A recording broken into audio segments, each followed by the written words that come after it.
Mari kita mulai. Sebelumnya jangan lupa klik subscribe. Mari support channel ini agar bisa terus upload setiap hari, guys. Langsung saja, guys.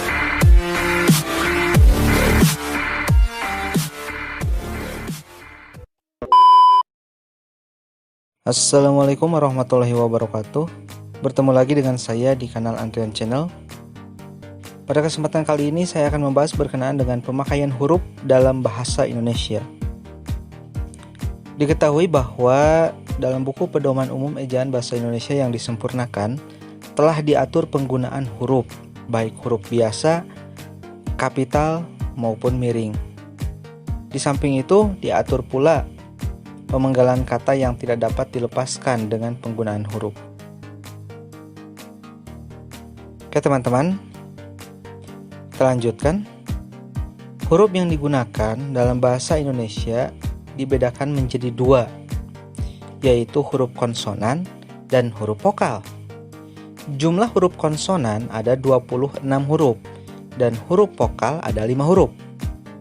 Di samping itu terdapat 3 diftong, yaitu AI, AU, dan OI, dan 4 gabungan huruf konsonan, yaitu KH, NG, NY, dan SY.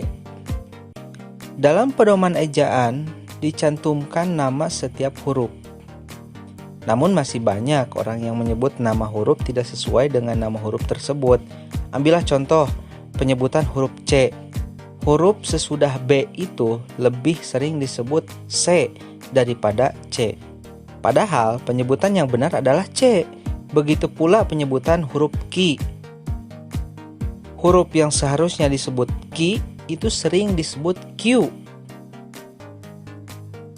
Nah, harus kita akui bahwa orang sering melakukan kesalahan ketika membaca singkatan AC dan WC.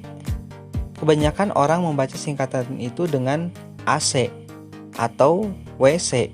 Seharusnya kedua singkatan itu dibaca AC dan WC. Kedua singkatan itu harus dibaca seperti nama abjad bahasa Indonesia. Bandingkan dengan singkatan WHO, WTO, HP, atau TKO yang dibaca WHO, WTO, HP, atau TKO. Orang juga sering membaca singkatan MTQ dengan MTQ. Bukankah cara membaca seperti itu aneh, ya kan? Singkatan itu berasal dari bahasa Arab, kemudian dibaca ke Inggris-Inggrisan, kan aneh, ya. Karena kalau dibaca sesuai dengan asalnya, bacaan yang benar adalah mim, tak, kof. Akan terasa aneh jika ada kalimat yang berbunyi Menteri Agama akan membuka acara mim, tak, kof di kota itu, ya. Padahal seharusnya MTQ saja, kan begitu ya. Nah, barusan saya juga menyampaikan bahwa memang dalam bahasa Indonesia itu terdapat 4 gabungan huruf konsonan, yaitu KH, NG, NY, dan SY. Penggunaan gabungan huruf konsonan selain itu tidak baku kecuali nama, ya. Contoh kata yang tidak bakunya misalkan bakti, ya, yang ditulis dengan BHAKTI. Nah, kata bakti tersebut itu merupakan kata tidak baku dari bakti. Harusnya bakti tidak pakai H.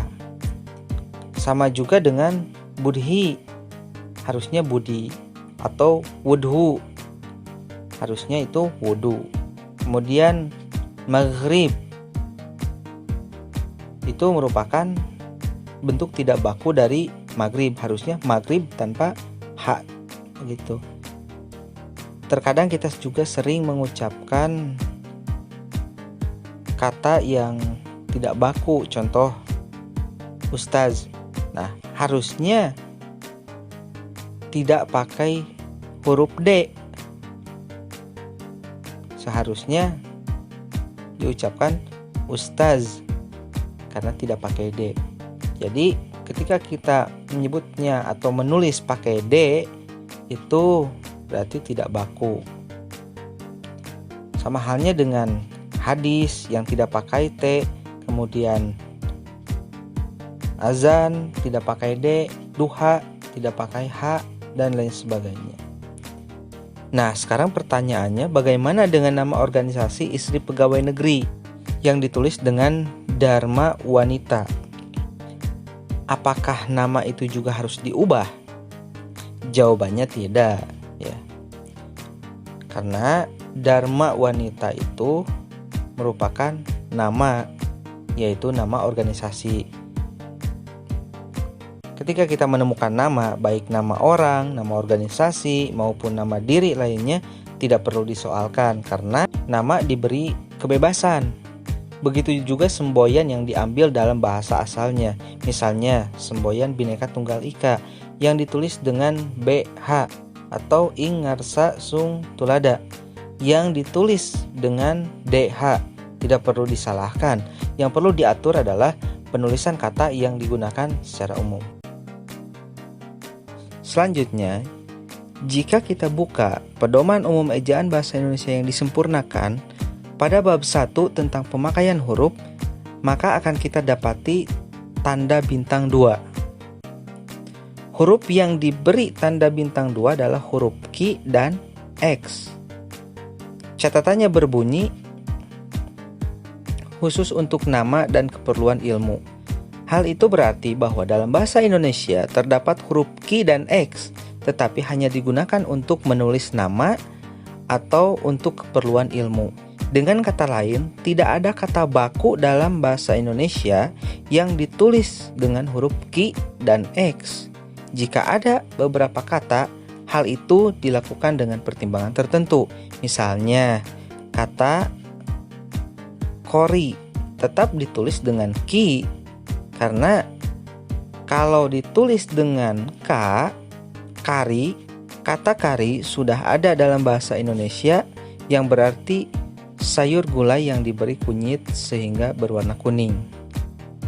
Nah, sampai di situ dulu pembahasan kita. Terima kasih telah menonton. Jangan lupa like dan subscribe.